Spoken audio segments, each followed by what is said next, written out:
It's day 10 of the Sean Diddy Combs trial, and his former assistant, Capricorn Clark, has taken the stand, detailing her work for him, her work for Cassie Ventura, what she thought of their relationship, the things that she witnessed, the things that she experienced at the hand of Diddy, including GUNs, physical force, and more. This is our coverage of the Sean Diddy Combs trial on day 10. Here we go now.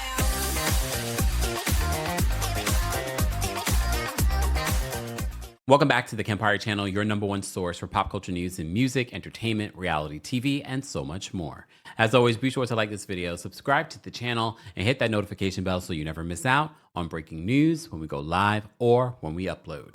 This is my second take in doing this video. And I'm keeping my fourth wall in because you guys have to know the amount of work that goes into doing this. I recorded for over an hour going through Inner City Press's transcript, their version, again, for lack of a better word, transcript of Capricorn Clark's testimony. I'm not going to repeat it because literally the video that I did, there was no audio. And that alone took like almost an hour going through it. So again, and I was literally in the middle of doing the summary, just kind of filling in any sort of holes in the transcript. And I said, I don't have any audio.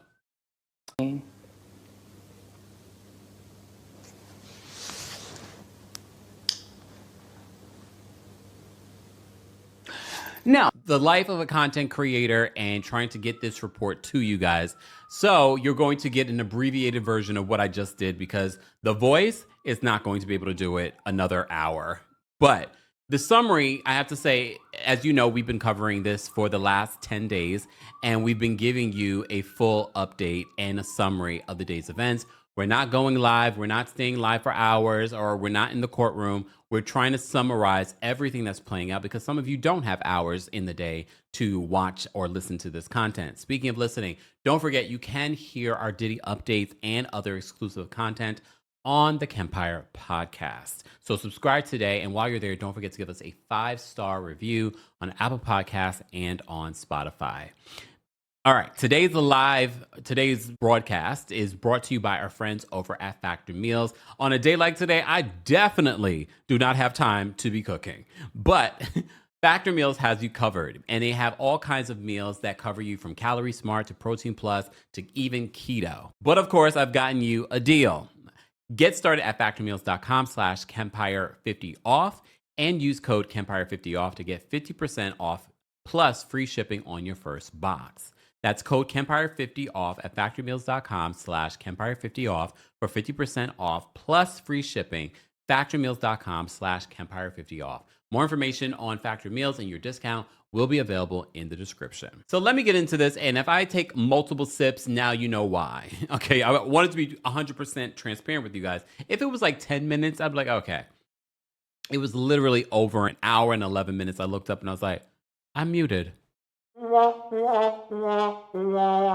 It's okay. It's okay. We're still here. I'm still going to do it, but I'm just going to give you an abbreviated version, just a summary. But it's definitely going to give you the main details of what has been playing out when it comes to Capricorn Clark and her testimony today. First off, I do want to remind you that there's another part of this that's playing out on social media.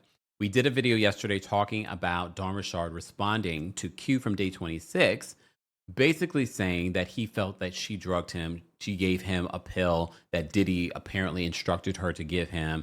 He thought it was ecstasy. He came out and said it turned out that it was allegedly, I'm going to say, a horse tranquilizer. He said that he's never been the same. He's had spiritual, emotional, mental, and physical reactions to whatever transpired that day. Dawn came out and said, I completely deny that. It's interesting to see all the people that have been connected to Diddy and what's been playing out on social media lately. We were just talking about Misa Hilton suing Mary J. Blige. There's just a lot of things playing out. Let me get into some things that I discovered over the weekend before we get into today's summary of day 10. I saw this from our friends over at On Site, and it's a transcript, an actual transcript from Kid Cudi's, well, it was a sidebar. and it's related to Kid Cudi and his testimony. And I feel as if Diddy's legal team's strategy is to try to trigger a mistrial. Because in this transcript, they literally are saying, if he says this, it's going to lead to a mistrial. And I told you a couple of weeks ago when Cassie Ventura was testifying, the defense wanted to drag this out over the weekend, and the judge didn't want to hear it. The prosecution didn't want to hear it because she's pregnant. And she was 8.5 months pregnant at that time. Word on street, she hasn't given birth yet. I haven't heard anything. And they felt as if she had given birth, it would have, over the weekend, and that she wouldn't be able to testify, it would trigger a mistrial. And it seems as if that's what Diddy's attorneys were trying to do at the time. Well, On-Site got this transcript from this sidebar that I wanted to read to you. I'm remember everything that I posted in the original video. Okay. Mr. Steele is an attorney for Diddy. At the sidebar, Mr. Steele says, "May I?" The judge says, "Yes." Mr. Steele says, "Your Honor, I'm going to move for a mistrial. The government knows the answer is about to be that Mr. Combs has had other people unalived." I'm changing the words.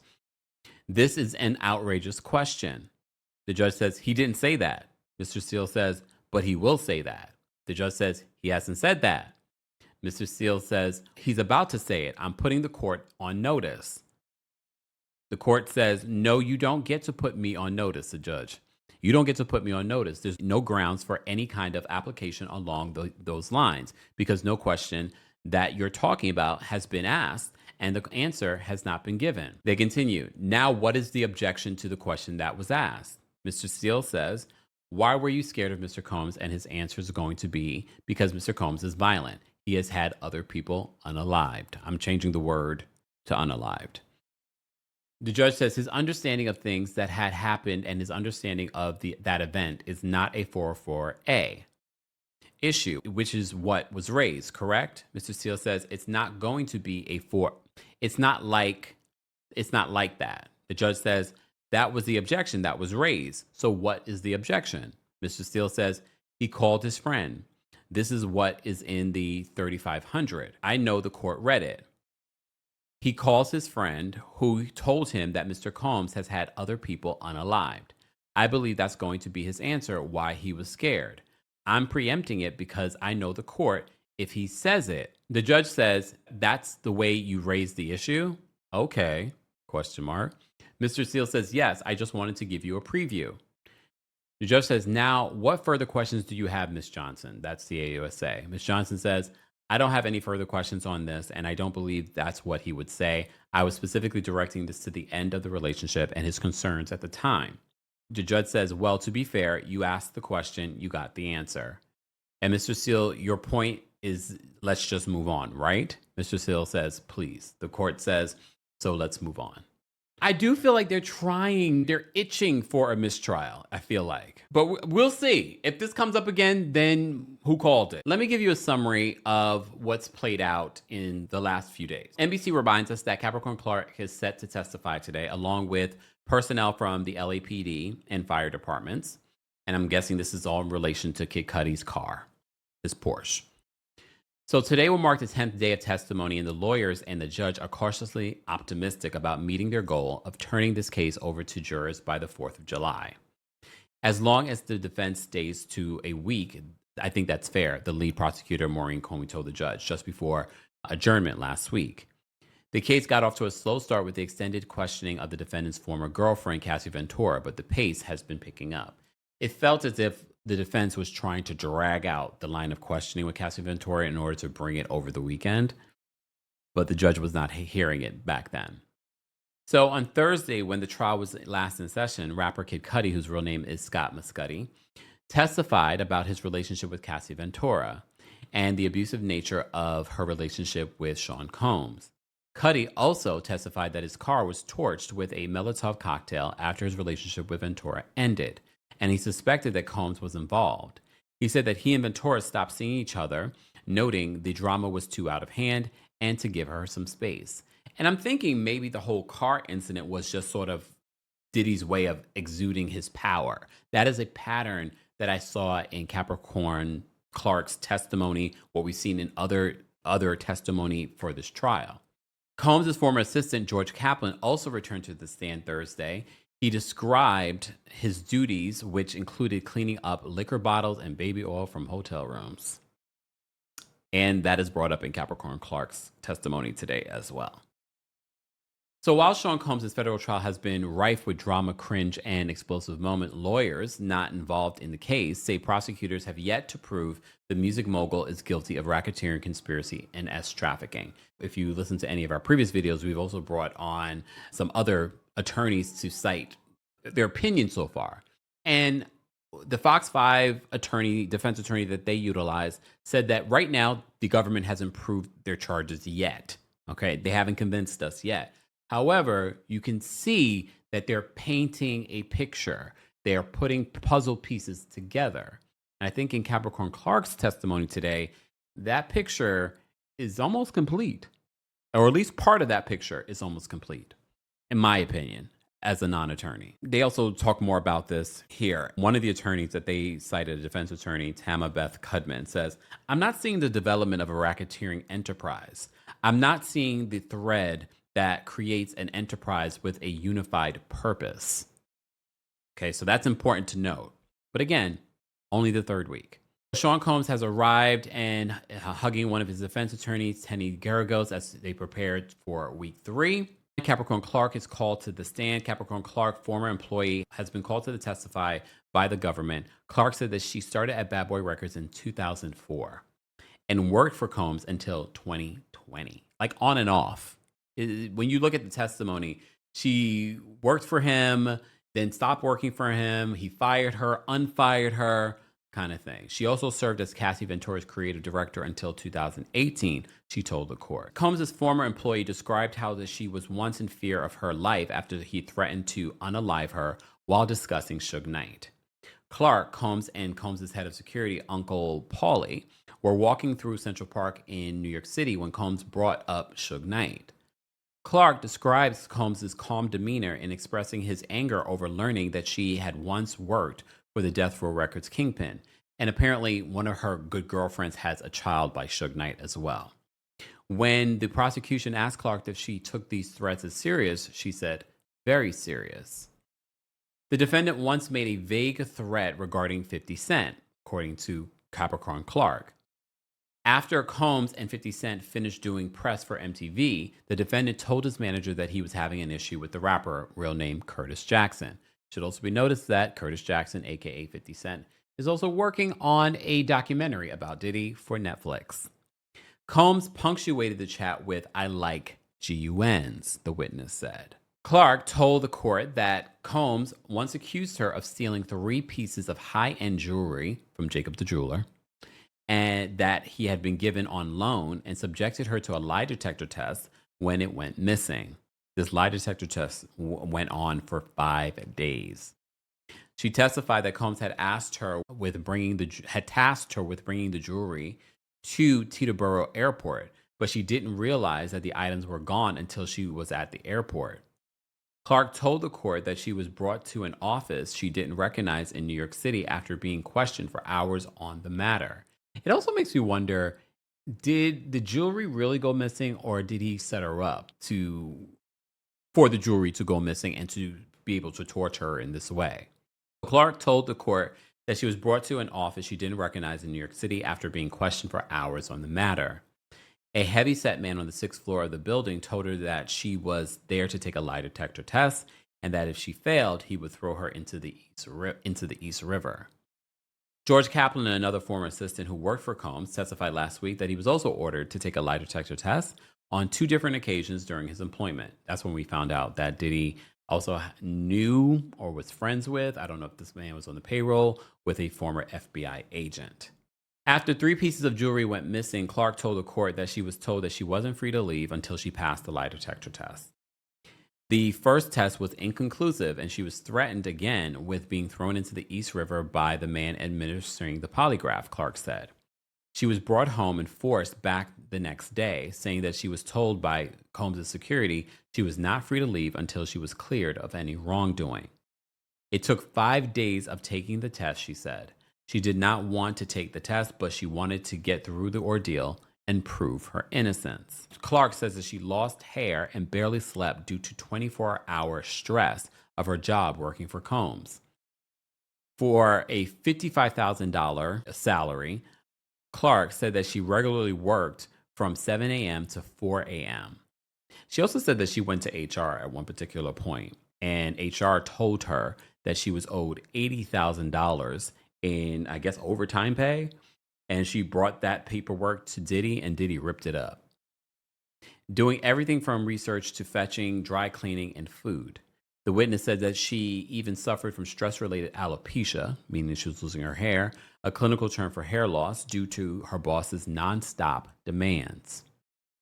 Part of Clark's job was to set up hotel rooms for Combs, which she told the court required drugs and intravenous drips, IVs. She said that she would unpack his clothing and make sure his personal belongings were in place, which included baby oil and a small camera. Part of the setup required a toiletry bag with drugs such as ecstasy. Combs also required IV drips for himself and Cassie, which he said contained something similar to serotonin supplements and would help him recover from drug use. Okay. Combs once forced Cassie Ventura to obediently move at his command in front of other women, Clark said. She recalled in 2010 an interaction with Combs at his Los Angeles home when he questioned why she didn't have a boyfriend. That's when Combs summoned girlfriend Cassie into the room and had her sit down, stand up, and turn around on command, Clark said. Combs then allegedly added that you B-words don't want to do that, and that's why you don't have a man. I'd much rather be single then, right? There were times when Combs asked Clark to obtain drugs on his behalf, including illicit substances as well as prescription medication, she testified. She also confirmed, again, another assistant confirming, along with the pictures we saw, the aliases that he would use sometimes would be Frank Black or Frank White. And she talked about that Kim Porter would come to one of the locations once a week, and one of the aliases that he would put the girlfriends under was Jackie Star, which is what Cassie testified to as well. Clark told the court that while Combs usually obtained drugs on his own, she was sometimes asked to get substances for him. She said that Combs once asked her to get him cocaine while they were in the south of France in 2006, which made me go, I wonder if he's facing any charges abroad, not just for that incident, obtaining drugs or anything like that, but for similar behavior, maybe to other people or to people in these locations. He also asked her to get prescription drugs in her name and that he would pay her for it. I wonder if she has a deal with the prosecution, because being an assistant, I'm a little concerned. There were some things that she was asked to do that were illegal. Clark recalled a 2006 incident at Combs' Miami home when he forcefully shoved her. Capricorn used her hands in a shoving motion when describing how enraged Combs allegedly pushed her around while saying, if you hate it here, get the F out of my house. So, just to give you context from the transcript from Inner City Press, their transcript, apparently she had went to the chef at the time and said, do you guys have turkey bacon? The chef said, we don't have any effing turkey bacon. And that's where Capricorn Clark says, gosh, I hate it here. And apparently the chef went back and told Diddy. Tearful Clark told jurors of the incident, she says, that was crossing my boundary. The burner phone that Cassie Ventura used to contact Scott Mescudi, also known as Kid Cudi, was purchased at Clark's urging, because when she came back to work with Diddy, she was working as a creative director for Cassie. And Cassie sometimes, when she would visit LA, because she was based in New York, when she would visit LA, she would either stay in a hotel, she would stay with Diddy, or sometimes she would stay with Capricorn Clark. And Capricorn reveals that Cassie told her about this relationship with Kid Cudi, had texted her on a phone that Sean Diddy Combs provided for both Capricorn Clark and for Cassie. And she was like, girl, you need to get a burner phone. Delete that text. The burner phone that Cassie Ventura used to contact Kid Cudi was purchased by Clark's urging. She said that she picked up Cassie one day and Cassie asked Kid Cudi to join them, which Clark thought was a bad idea. Clark testified that she was concerned that Cassie was texting her on a phone paid for by Combs and that it wasn't a good idea. Clark took Cassie to Best Buy to buy a new phone because she feared that Cassie was, quote, going to get us all unalived. Clark recalled the morning of December 22nd, 2011, when Combs banged on her apartment door as her enraged boss said that they were going to confront rapper Kid Cudi, real name Scott Mescudi. Clark said that Combs was visibly furious. His pants split at the crotch as he paced back and forth with a firearm. He just said, "Get dressed, we're going to unalive Mescudi." Clark testified. The gun was in his hand. The witness's testimony could be crucial to the government's racketeering case, NBC notes. If prosecutors can show that Combs marshaling his company resources for use in a criminal action, like arson. Kid Cudi had earlier testified to Combs' rage when he learned that Ventura was seeing him. Clark told the court that she was sitting in a car at Cudi's home when Combs accessed the main door of the rapper's property. She called Cassie Ventura from the car and told her that Combs came to Cudi's home to unalive the rapper. Clark testified. She said that Combs came back to the car and asked to see her phone, calling the last number in the call history. She also talked about when she was in the car, she also changed the burner phone number that she had for Cassie to a friend of hers named Stormy. I can't remember. I'm remembering basically everything that happened in court. Look at my memory. Clark said that Combs ordered her to call Cassie to let her know that Combs had her and that he wasn't going to let Clark go until Cassie came. Cassie calmly agreed. Clark testified, and Clark went to pick her up. They returned together to Combs' home, where Combs allegedly told them not to speak to the police and urged them to convince Cudi to not tell the police he was involved. That's what Capricorn Clark testified. She said that part of her job that night, when he forced her to allegedly to go with him to Kid Cudi's home, was to convince Cudi not to go to the police. However, she also testified that I guess the arson officials that were investigating what happened to his Porsche had reached out to her, but she never responded to them. She just said she wanted to forget it. Combs repeatedly kicked and beat Cassie Ventura as he wore only a robe and underwear after she arrived at his home following the Kid Cudi break-in. Clark tearfully testified.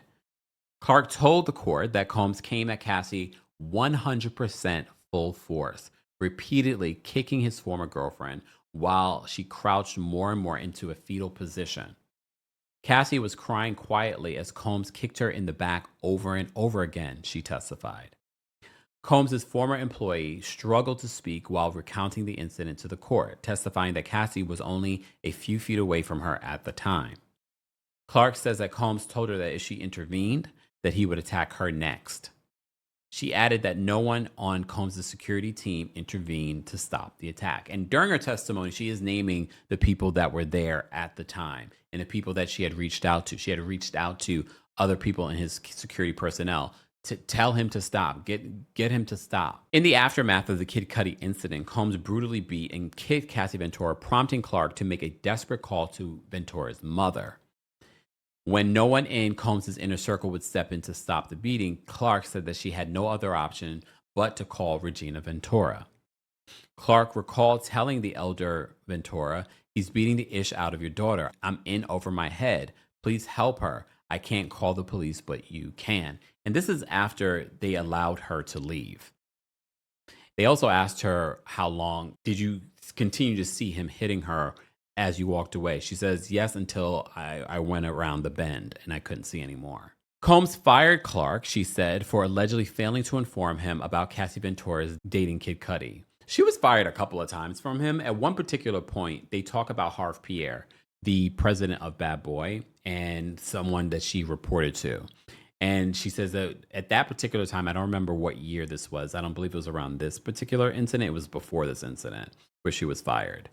And basically, they fired her for not informing them of a planned vacation. And she says, "I did tell him I was taking this vacation. I told Harv Pierre." She also claims that she told Harv Pierre. I wonder if Harv Pierre is going to testify. She says that she also told Harv Pierre of this incident, for 5 days of the lie detector test.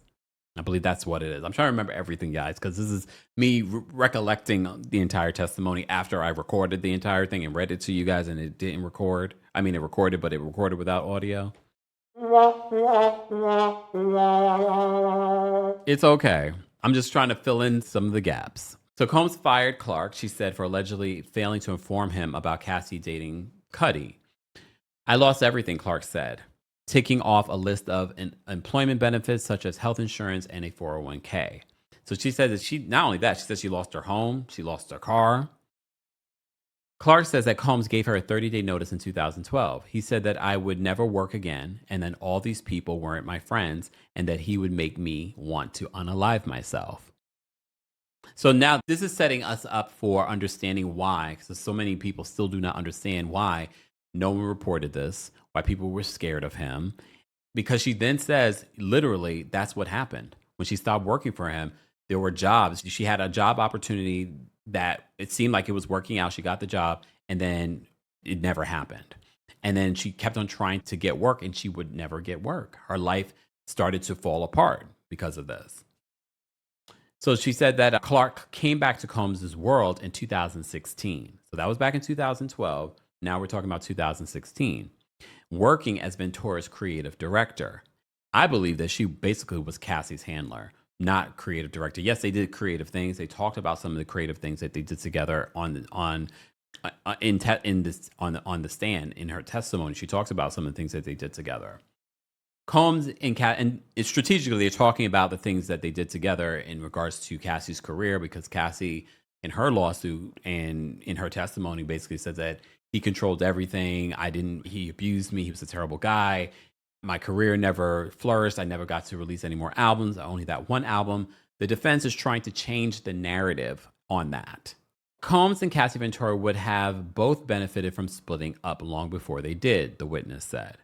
Yes, they were toxic as a couple, Clark said during the cross-examination by defense lawyer Mark Agnafilo. The defense has sought to downplay violence inflicted on Ventura by Combs by implying that troubling acts within the relationship were consensual or motivated by jealousy. Clark told the court that she was locked up in an office for around 40 hours while being subjected to a lie detector test about missing jewelry. She testified under cross-examination that she was hooked up to the polygraph at about 10 a.m. and wouldn't be finished until about 5 or 6 p.m. Clark said that she would take the test, it would be taken for review, and then she would keep taking the test until Combs cleared her 5 days later. Asked by defense attorney Mark Agnafilo whether she reported to Human Resources what had happened, basically, that she was locked in a building while she took a lie detector test over the course of 5 days, Clark said that she did not. They want to take away from her credibility. They want to say, that didn't happen, because why didn't you report that to HR? You reported the hours that that you worked, that you weren't paid for. So Capricorn Clark began to cry under cross-examination after she was asked about working hard for Combs and whether she believed in the work she was doing. Combs' former employee told the court that she had learned a lot from Combs, especially as someone who didn't finish her college education. She said that she considered it another form of business school. And that's a lot of people that grew up in this era that got an opportunity to work with Diddy. You saw it if you watched Making with the Band. People thought that this is what you needed to do in order to reach the heights of what Diddy had reached and to make the money that he had made. U.S. District Judge Aaron Subramanian dismissed jurors until 1 p.m. for their lunch break. The former assistant has given detailed testimony about Combs and his relationship with Ventura and employees of the rapper's vast business interests. The government's lead prosecutor, Maureen Comey, asked the judge if lunch could go longer than the currently allotted half hour. The judge asked if that would slow the jury getting all the evidence by his goal of July 4th. The judge is not playing the goal. He is on a strict schedule. But Comey said the testimony had been moving ahead of schedule. Comey predicted that the government would rest after 5 weeks rather than 6, as earlier planned.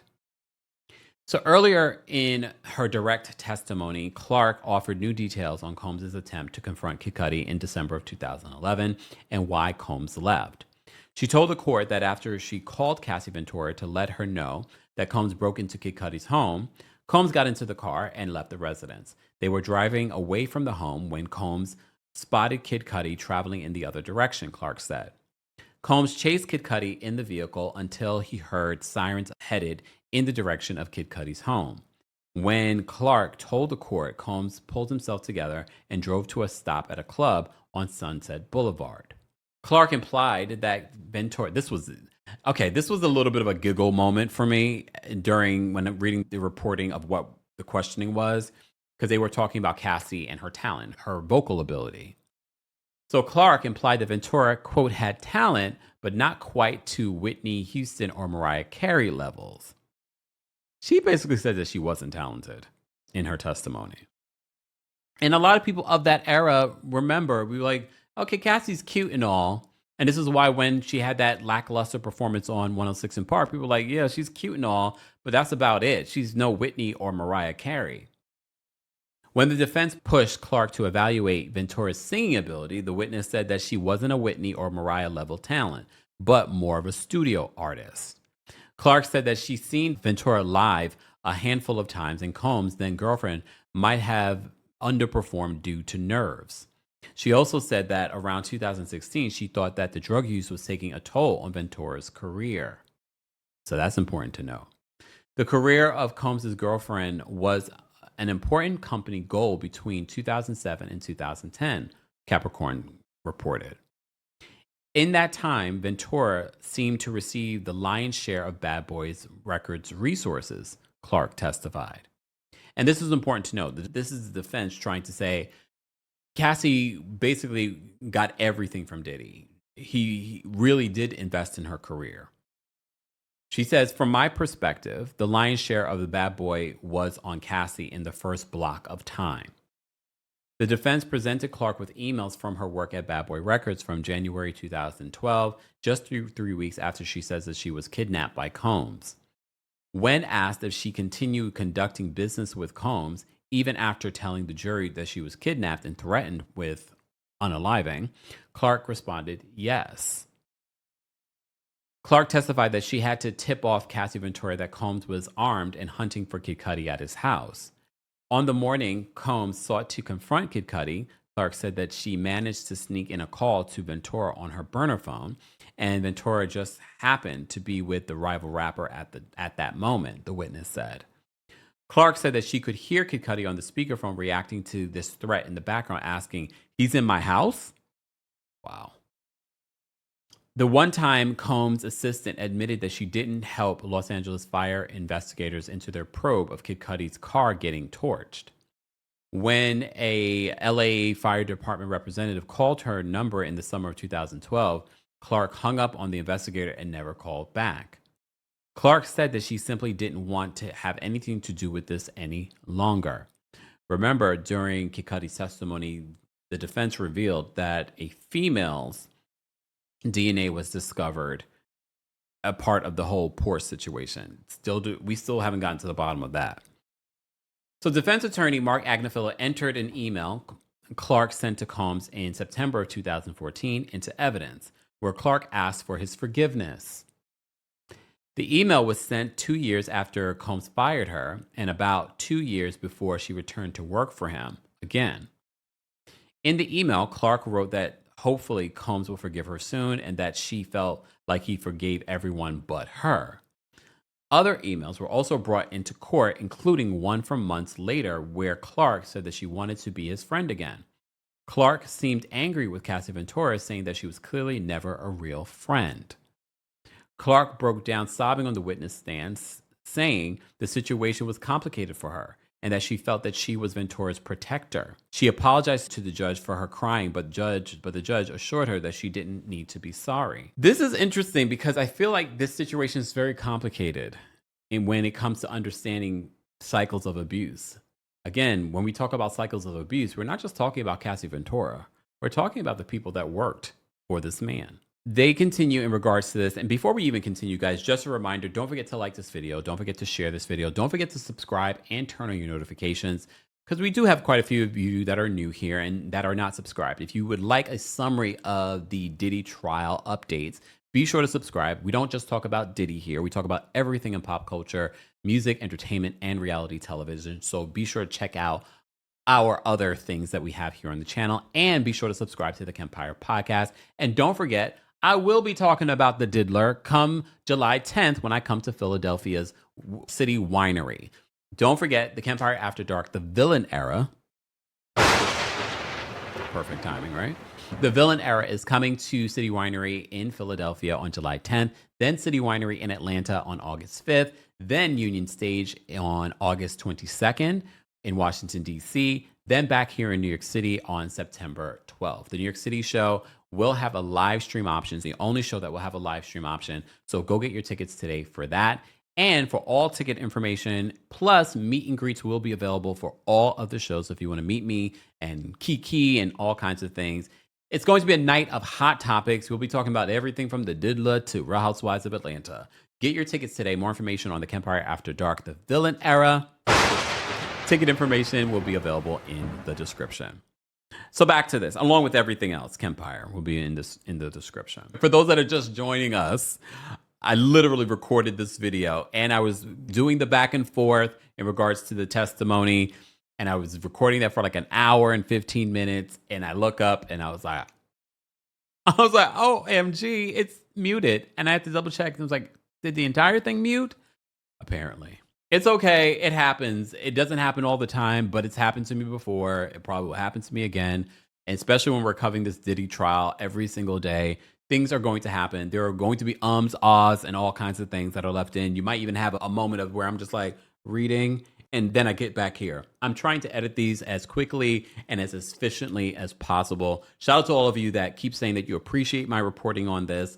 I'm doing this for you guys because I wasn't even sure if I was going to cover this on a daily basis. So far, I see the need to cover this on a daily basis because of everything that's coming out is pretty damning in a lot of ways. So that's why we're covering it on a daily basis, along with everything else that we cover here. Okay. And luckily, there was no Diddy yesterday because we had a long Real Housewives of Atlanta recap. But next week might be a little different. All right, so let's get back to this. So Clark testified that she had no choice but to go back working for Combs and even asked for his forgiveness since he held, quote, all the power. The defense showed how Clark seemed keen on working for Combs even after the alleged kidnapping and threats against her. But on redirect examination by the government, Clark told jurors that she had no choice but to seek employment with Combs again just to show the entertainment industry that she was, quote, valuable and not disposable. He holds all the power as it relates to me, she explained. Clark later added, I just want to work and provide for my son. Because remember, he told her, he threatened her saying, I will destroy you. You will never work in this industry again. I will make you want to unalive yourself. He said that, according to her, that's what he said to her. And she saw that was what was happening. Every job that she was applying for, she was not getting. And people from that era knew Capricorn Clark. They knew her association with him. God only knows what he was saying in these board meetings to these people. So Clark told the court that she went with Combs on the day of the break-in at Kid Cudi's home because she felt that she could be hurt if she refused. I mean, if he's walking allegedly around with a GUN and he's frantic and he's acting not himself, for lack of a better way of saying it. She said that Combs had a GUN throughout the entire incident and it was visible to her. Clark also testified that she didn't report the situation to the police because Combs told her that if the police found out about breaking into Kid Cudi's home, they would all be hurt. Clark left the witness stand and court is adjourned for the day. Prosecutors said that they believe they will be able to get through their list of witnesses for tomorrow, which will include members of the Los Angeles police and fire departments. So I already told you guys, I don't remember if it was in this video or the previous video where I covered this, but basically that the witnesses that they had for today, based off of me following the transcript of Capricorn Clark's testimony, I was like, they're not going to be done with Capricorn. They won't be done with Capricorn midday in order to get to these other witnesses. But at least she's done now. I can't even imagine what she's feeling like now. Probably partly relief, but at the same time reliving trauma that she's tried to forget. Who knows? Who knows? But what I do know That is your update for day 10 of the Sean Diddy Combs trial. Some major things that came out from Capricorn Clark's testimony for me was the way that he utilized his employees to satisfy these things that he wanted done, including when we're talking about the Kid Cudi situation, arson, when we're trying to prove these racketeering charges and whatnot. These are important elements. I'm not saying it's enough to prove the government's case.